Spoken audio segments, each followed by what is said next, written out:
Assalamu alaikum dear students. We are learning science for class 3. बच्चों हम आज 5वां यूनिट स्टार्ट करेंगे।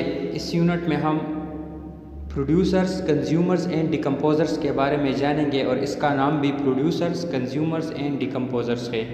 प्रोड्यूसर्स वो जानदार जो अपना खुराक खुद बनाते हैं, यानी जो खुराक को बनाते हैं। कंज्यूमर जो उस खुराक को खाते हैं। एंड डिकम्पोजर्स जब लिविंग ऑर्गेनिजम्स मर जाए तो उसके जो बॉडी है उसे ख़त्म करते हैं। ठीक है, आप देखते हैं ना मुख्तलिफ़ किस्म के जानदार जब मर जाए तो कुछ दिनों के बाद वो फिर मिट्टी हो जाते हैं।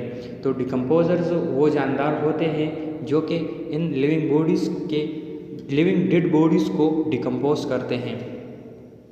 इसमें आज का जो हमारा टॉपिक है वो द फ्लो ऑफ एनर्जी है कि किस तरह एनर्जी प्रोड्यूसर से कंज्यूमर से डिकम्पोजर्स और डिकम्पोजर से ये फिर वापस प्रोड्यूसर्स में मुंतकिल होती है।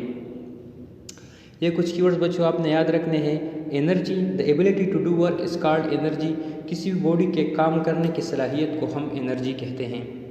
मसलन मैं ये इस वक्त जो आपके साथ बातें कर रहा हूँ ये भी मैं एनर्जी की बदौलत कर रहा हूँ। इस तरह आप राइटिंग करते हो या खेलते वगैरह हो तो ये सब एनर्जी की वजह से आप करते हैं और एनर्जी हमें फूड से मिलती है। फोटोसिंथेसिस उस प्रोसेस को कहते हैं जिसके ज़रिए प्लांट्स अपना खुराक तैयार करते हैं। प्लांट्स, हम कहते हैं ना कि प्लांट्स अपने लिए खुराक खुद तैयार करता है, तो ये जो खुराक प्लांट्स को तैयार करते हैं इसे फोटोसिंथेसिस कहा जाता है। फोटोसिंथेसिस प्लांट्स का अपने लिए खुद खुराक तैयार करने के अमल को कहते हैं। ये खुराक प्लांट्स सूरज की रोशनी से तैयार करते हैं। क्लोरोफिल, अब क्लोरोफिल प्लांट सेल के अंदर वो जगह जिसमें प्लांट अपने लिए खुराक तैयार करता है। ठीक है, यानी प्लांट सेल के अंदर वो जगह जिसमें प्लांट खुराक तैयार करता है उसे हम क्लोरोफिल कहते हैं। वो ऑर्गेनेली जिसमें प्लांट अपने लिए खुराक तैयार करता है उसको हम क्लोरोफिल कहते हैं। क्लोरोफिल क्लोरोप्लास्ट के अंदर होगा और क्लोरोप्लास्ट का जो कलर है ये ग्रीन है। ठीक है, हम देखते हैं ना ये जो प्लांट्स है इसके जो पत्ते हैं ये ग्रीन होते हैं। ये ग्रीन इसीलिए होते हैं क्योंकि इसमें ये क्लोरोफिल मौजूद होता है। क्लोरोफिल क्लोरोप्लास्ट के अंदर होता है। इसी तरह इसके ज़रिए प्लांट्स अपने लिए खुराक तैयार करते हैं। कार्बन डाइऑक्साइड वो गैस है जो हम जब सांस बाहर खारिज करते हैं तो नाक के ज़रिए हमारे बॉडी से ये कार्बन डाइऑक्साइड खारिज होता है और ये प्लांट्स इस्तेमाल करते हैं। जिस तरह कि हमारे लिए ऑक्सीजन ज़रूरी है, बिल्कुल इसी तरह प्लांट्स के लिए कार्बन डाइऑक्साइड ज़रूरी है क्योंकि इस कार्बन डाइऑक्साइड से ही प्लांट अपने लिए खुराक तैयार करता है। ये कार्बन डाइऑक्साइड भी फोटोसिंथेसिस में यूज़ होता है। ठीक है बच्चों, एक बार फिर सुन ले कीवर्ड्स को। Energy, the ability to do work is called energy. किसी बॉडी में काम करने की सलाहियत को हम एनर्जी कहते हैं। फोटोसिंथेसिस मीन प्लांट का अपने लिए खुराक तैयार करना। ठीक है, और क्लोरोफिल प्लांट सेल के अंदर वो ऑर्गेनेली या वो जगह जहाँ प्लांट अपने लिए खुराक तैयार करता हो। कार्बन डाइऑक्साइड ये एक गैस है जो कि प्लांट खुराक तैयार करने में यूज़ करता है। All living organisms need food. तमाम जानदारों को खुराक की ज़रूरत होती है। बच्चों इस अर्थ पे 2 टाइप्स के थिंग्स पाए जाते हैं। Number 1 living thing, number 2 non living thing. Non living things जो है उसे फूड की ज़रूरत नहीं होती क्योंकि ना तो नॉन लिविंग थिंग्स ये वक्त के साथ साथ ग्रो करते हैं और ना ही ये एवरीडे लाइफ एक्टिविटीज़ सरंजाम दे सकते हैं। जबकि लिविंग थिंग्स को फूड की ज़रूरत होती है क्योंकि लिविंग थिंग्स इसमें टाइम के साथ साथ एक तो चेंजेस आते हैं इसके स्ट्रक्चर के अंदर। दूसरी बात ये कि ये एवरीडे लाइफ एक्टिविटीज़ ये सरंजाम देते हैं। जिस तरह कि आप लिविंग थिंग्स हो, ठीक है, आप खेलते कूदते हो, इसके लिए आपको एनर्जी की ज़रूरत है। ये एनर्जी अब आती कहाँ से है? Plants produce their own food by photosynthesis. हमारे इस अर्थ पर मौजूद तमाम जानदारों को जो एनर्जी मिलती है वो प्लांट्स से मिलती है। ठीक है बच्चों, प्लांट्स जो है ना ये अपना खुराक खुद तैयार करते हैं और इसी तरह फिर प्लांट्स को एनिमल्स और दूसरे जानदार वगैरह ये खाते हैं। इसी तरह फूड को प्रोड्यूस प्लांट करते हैं और ये बाकी जो एनिमल्स हैं फिर वो इस प्लांट्स पर डिपेंड होते हैं डायरेक्टली और indirectly. Plant produce their own food by photosynthesis. Plant, जिस तरह कि हमने पहले भी कहा कि फोटोसिंथेसिस के जरिए अपना लिए खुराक तैयार करता है। Plants make their own food from water and carbon dioxide in the presence of sunlight. अब ये खुराक जो प्लांट तैयार करता है ये कार्बन डाइऑक्साइड और वाटर से तैयार करता है, ठीक है। कार्बन डाइऑक्साइड प्लांट्स जो है ना वो बाहर हवा से जब हम सांस छोड़ते हैं तो हम कार्बन डाइऑक्साइड को खारिज करते हैं, तो वो कार्बन डाइऑक्साइड वो प्लांट्स कैच कर लेते हैं और इसी तरह रूट्स के ज़रिए ये ज़मीन से अपने लिए वाटर खींचता है प्लांट। इसके ज़रिए, और जब सनलाइट मौजूद हो तो सनलाइट की मौजूदगी में वाटर और कार्बन डाइऑक्साइड से प्लांट अपने लिए खुराक तैयार करता है और वो खुराक ग्लूकोज के फॉर्म में होता है, ठीक है। ग्लूकोज सिंपल शुगर है, ये जो शुगर हम लोग यूज़ करते हैं ना, ग्लूकोज भी बिल्कुल इस तरह होता है मगर ये सिंपलेस्ट फॉर्म है शुगर का। प्लांट इस पूरे ज़मीन पर जो खुराक को पैदा करने वाले हैं वो कौन है? वो प्लांट्स है। प्लांट्स अपना खुराक को ख़ुद तैयार करते हैं सनलाइट से और इसी तरह कार्बन डाइऑक्साइड और वाटर से।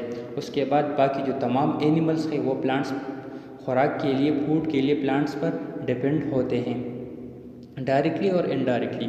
फॉर एग्ज़ाम्पल हम ह्यूमंस हैं, हम जो है ना वो प्लांट्स या तो हम डायरेक्टली वेजिटेबल्स खाते हैं या हम मीट खाते हैं, और मीट भी जिन जानवरों के हम खाते हैं वो भी इंटर्न प्लांट्स ही खाते हैं।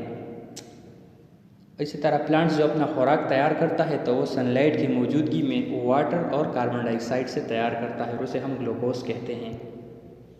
अब देख लीजिए इस तरह प्लांट्स जो है ना उस पर सनलाइट पड़ती है।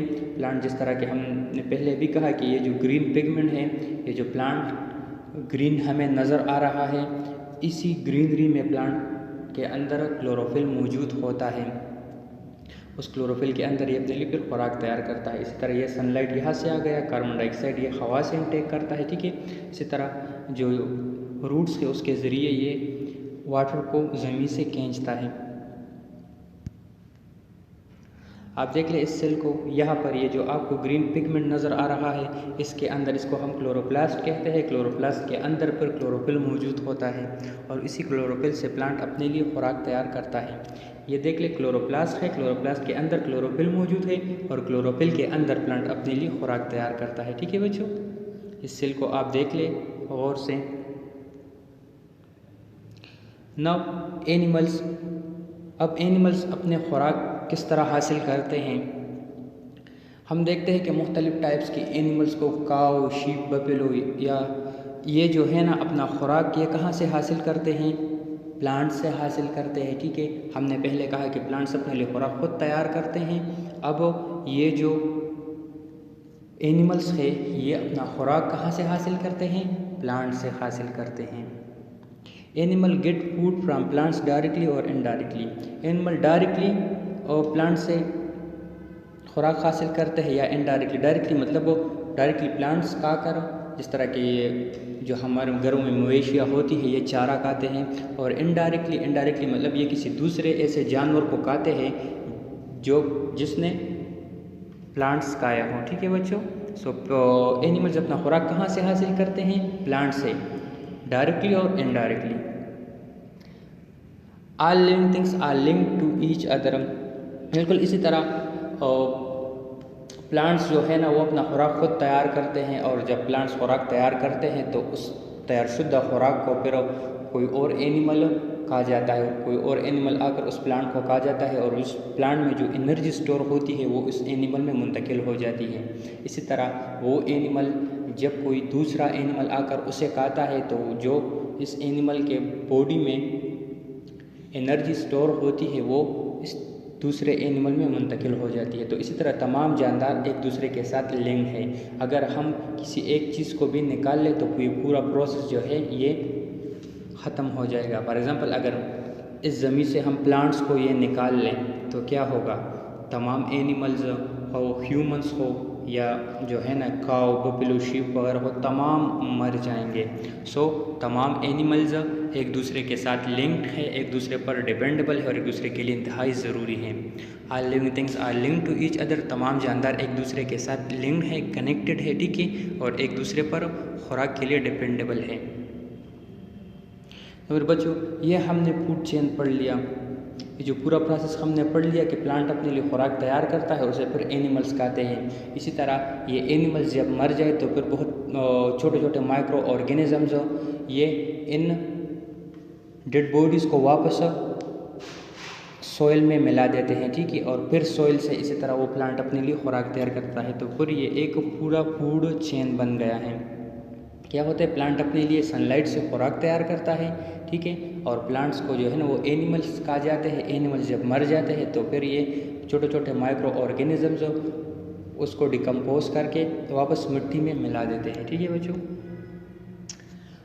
अब ये असाइनमेंट्स कुछ आपने कंप्लीट करने हैं। Why plants are called producers, plants को प्रोड्यूसर क्यों कहा जाता है? प्लांट्स को प्रोड्यूसर्स क्यों कहा जाता है? प्रोड्यूसर यानी पैदा कुनिंदा। प्लांट्स को क्यों ये कहा जाता है कि अपना खुराक खुद तैयार करने वाले हैं? आपने पहले पढ़ लिया, इसे निकाल कर आप लिख ले। What will happen if there is no sunlight, अगर हम इस ज़मीन से सनलाइट को निकाल ले, ठीक है। अगर इस ज़मीन पर सनलाइट, सूरज की रोशनी ये ना पड़े तो क्या होगा? फर्ज करें अगर इस ज़मीन से ये सनलाइट ये एब्सेंट हो गया, जो यहाँ पर सनलाइट पड़ता है ये ना पड़े, तो ज़मीन में क्या चेंजेस आएंगे? Why plants are called producers, plant को प्रोड्यूसर यानी पैदा कुनिंदा क्यों कहा जाता है? What will happen if there is no sunlight, अगर सनलाइट न हो तो क्या होगा? Thank you and वस्सलाम।